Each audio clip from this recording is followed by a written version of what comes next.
Today, my message is going to be around the intersection of acknowledging your fear of artificial intelligence in K-12 education and adapting to the abilities to achieve student success. Now, let me get started.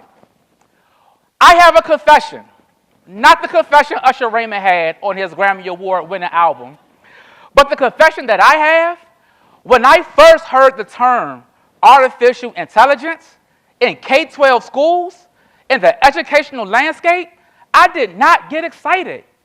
It took me over a decade to master social media, where I had to learn Facebook, Twitter, Snapchat, Instagram, all these thousands of apps. And now you want to add artificial intelligence to my workload, something else that I have to do as an educator? I was not excited at all. And then I started asking myself 21 questions. And these questions have taken over a sense of fear that I have about my profession. These questions that I was asking myself kind of went like this. Are robots going to take over my job? Is AI going to take away the human aspect in education? Is AI going to replace me as a teacher? I started thinking about all of these questions. And then I started thinking about this thing called the achievement gap. Do you know what the achievement gap is? Let me tell you in simple terms. It's a gap where black students are not performing the same as white students.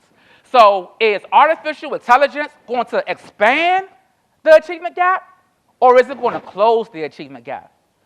And then I start thinking about the students that I work with every single day. See, where I work with students from marginalized communities where opportunity, access, and resources aren't always guaranteed. My students, they have to fight for their basic Maslow hierarchy of needs. And what I mean, many of my students have to fight for housing, they have to fight for food, they have to fight for clothing. And now, as an educator, you want me to add artificial intelligence on their plate, where they need to have access to a smartphone, to Wi-Fi, to a computer.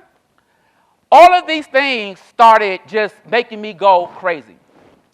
But then one day, I walked into my building, and I met two students. And these two students changed my life. These students go by the name of Dante Butler and Robert Green. Dante and Rob, they are very smart and capable students. When they were in middle school, they were straight A students, right? When they came to high school, they became student athletes, and they also became a part of the student government. However, Robert and Dante, they were failing all of their classes. And one day, I just asked them, Dante and Rob, when I reviewed your transcripts in elementary school and in middle school, you all were straight A students. What happened? And both of them shared with me a story that is very similar. When it came to Dante and Rob, they are not only just students. They are protectors. They are providers. They have to make sure that their siblings get to and from school each day. They have to make sure that food is on the table each and every day. And they also have to make sure that rent is paid as 14 and 15-year-old students. It was at that moment that I realized it's not about artificial intelligence and being fearful of it. It's about how can you create opportunity and access to the tool of artificial intelligence so that students like Dante and Rob could be successful. When you think about the problem in the educational landscape, critics, and when I say critics, I mean educators, people like me, right? We are all saying the same exact thing. Artificial intelligence is cheating. Artificial intelligence is immoral. Artificial intelligence is unethical. And those trends and those words and that fixed mindset It creates an atmosphere of fear for educators. And when educators have fear, that is when innovation stops. I want you all to think about the very first concept of artificial intelligence. This year, we are celebrating the 250th anniversary of the United States of America. Now, I'm not sure how united we are. That's a TED Talk for another day. However, when you think about the origins of the United States and the origins of the K-12 system, the very first concept of artificial intelligence was the textbook. I want you all to think about the design of the textbook and also think about who had access to the textbook. See, the design of the textbook is curated with black and white letters on white pages that were designed to not have access for people like me to read and comprehend. However, 250 years later, I am proud to say that I could stand on this stage as Dr. William Lance Blake not only could read the black and white letters on the white pages, but I could put those black and white letters together as words and author my own dissertation and author my own textbook. So the question is, am I the artificial intelligence that the world is fearing? Or are the consumers of artificial intelligence, my marginalized students, are they the fear that the world is consuming? Because over the next 5 to 10 years, myself and my students, we're going to be the next millionaires due to adapting to artificial intelligence. But let me share how you can too. So as a national educator, I not only go across the country, but I also do this work in my school community every single day. And whenever I start a professional development and sharing, hey team, we are going to learn something new about AI, I get the same remarks every single time. Oh my goodness, something new I have to add onto my plate? Oh my goodness, I don't have enough time for what I have to do anyway. Dr. Blake, I don't want to learn about AI because guess what? It's going to be gone 2 years from now. You're crazy. But I always start small when it comes to facilitating an AI PD. And what I mean by that, I always start with 3 questions to the audience. So the first question is, if I'm working with a group of educators, the first question I ask them to help shift their mindset, how can artificial intelligence be utilized as a tool for student success? The second question is, how can artificial intelligence be utilized to give me my time back as an educator? And the third question is, how can artificial intelligence be utilized to create an even playing field for our students? As I work with educators and they start responding to those questions, you start to see the classroom and the atmosphere shift. As a response, they take the responses to those questions and they go back in the classroom and they shift their mindsets, and you start to see students more engaged. You start to see teachers having more time to do real instructional work, and you really see the equity playing field leveled for all students. So let me go back to Rob and Dante. When it comes to Rob and Dante, as my students, I placed them in a room. And in that room, I taught them about generative pre-trained transformers. In layman's terms, I taught them how to use a GPT and how to create their own GPT. And just so you could know, a GPT is a tool that creates, curates, and designs words, photos, and prompts based off responding to prompt engineering. Based on Dante's and Rob's circumstances, I shared with them how can they create their own GPT and establish prompts to allow them to be more successful. For an example, one of the prompts I asked them to create is, ask your GPT to create a schedule for the day. Based on their circumstance, they put their background and their context into the GPT, and the GPT gave them how they should navigate their schedule in the minute of 20 seconds. Another prompt that I gave Rob and Dante is to identify how can you communicate your emotions that will prevent you from getting into a conflict. So yes, GPT could do conflict management as well. At the end of the day, out of that training, they learned how to create their own GPTs, and within a span of 60 to 90 days, their grades start to skyrocket. It was because of artificial intelligence, we taught them how to think, and we taught them how to use it as a tool to be successful. What I would love to share with you all today is a framework that I designed that is called the Human-Centered Framework for Artificial Intelligence for Educators. And it has 3 principles.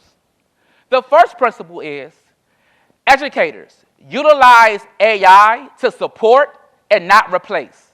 See, AI is not going to replace you as an educator if you let it. However, AI should replace busy work. Now, I'm going to say something that every educator in this room who might be a principal, superintendent, chief of schools, they're going to look at me crazy, right? However, as an educator, I do not expect a teacher to spend 20 hours creating a lesson plan. To be honest with you, I don't even think teachers should submit a lesson plan. You know why? Because you have AI. So, teachers, I'm going to give you something for free. So write this down. So as a teacher, right, it's all about prompt engineering. So I want you to imagine, if you are a 9th grade teacher teaching biology, right, instead of spending your Sunday stressed out watching TV, what am I going to teach on Monday morning? Go to your GPT and put this prompt in. Hey, my GPT name is Blake. So I would say, hey, Blake, I'm a 9th grade biology teacher. Can you create a 9th grade lesson that is designed for African American students in Washington, D.C.? Create the lesson that is aligned to the next generation science standards for 9th grade. In this lesson, can you create a do now, 1 engaging activity, and an exit ticket so that I could check for understanding for my students? Lastly, in this lesson, give me a 5-minute speech delivery that I could use for a 55-minute classroom, and for the rest of the 45 minutes, my students are engaged. That's a prompt that I'm giving you all for free. That prompt is going to give you a lesson in less than 2 seconds. And now it's going to be up to you as an educator to bring it to life. The second piece of the human-centered framework is to use AI to establish relationships. So as an administrator, there's this thing I have to do. I have to observe classrooms, right? And back in the day, I've been doing this 21 years. I know, I don't look that old. But I've been doing this 21 years, and when I used to go inside of classrooms to observe, first I had a laptop that was very big, and I'm just typing my notes. Then I had an iPad where I could type my notes. Now, I have these cool glasses. All I do is I walk into a classroom and I wear these glasses, right? And I observe the classroom. It records what is going on. This allows me to be engaged with teachers. This allows me to be engaged with students during the observation. After the observation, I tell the glasses, hey, can you take what you just saw and align everything that you witnessed to my evaluation framework? And in a matter of seconds, before I walk out of the classroom, my formal observation is done. So, by utilizing artificial intelligence, I no longer is spending my time spending in front of a computer, not establishing relationships with students. And the way that I close that observation feedback loop, when it's time for me to have a post-conference with the teacher, prior to artificial intelligence, I have my computer, the teacher had their computer, and we're not paying each other any attention. We're just reading our computer screen, the teacher's taking notes, I'm sharing my notes, and no human interaction is taken. With the utilization of artificial intelligence, I put my glasses back on, and I share with the teacher, hey, I am going to record our experience. And by recording the experience, I am able to be engaged with that teacher, right? And after we have our conversation, I ask my chat, can you summarize this conversation that is aligned to my evaluation system and give this teacher 3 pieces of high-level feedback based on our discussion? And before that teacher walks out the room, that feedback loop is already complete. And that allowed me to establish a personal relationship with that teacher. The last principle is utilize artificial intelligence to create an even playing field for equity. Now, in our American classrooms in the K-12 landscape, our multilingual learners are becoming the majority inside of our classrooms. But many of our teachers only teach one language. So if you are a teacher and you have a class of multilingual language learners, you can utilize AI by using this prompt. And like I said, my GPT name is Blake. So I would say, hey, Blake, can you create a lesson for my multilingual learners whose primary language is Spanish? However, can you ensure that the dominant language, English, is inserted in this lesson plan where they can learn English but also be familiar with their Spanish language? And then AI will create a lesson that you can adapt for your multilingual language learners. So those are all of the ways that you could utilize AI to establish relationships and to ensure that the playing field is set for all of your students. And as I close, I want to leave you all with this. Yes, every day I have a fear around artificial intelligence. However, I must adapt to the ever-changing world of the educational landscape. And the definition of fear is that you must face it and let it pass through you. And when you think about the definition of change is the only thing in the world that remains the same. Those that adapt persevere, those who don't merely stay the same. So I ask you, do not allow your fear to prevent you from changing to the world of artificial intelligence. Thank you.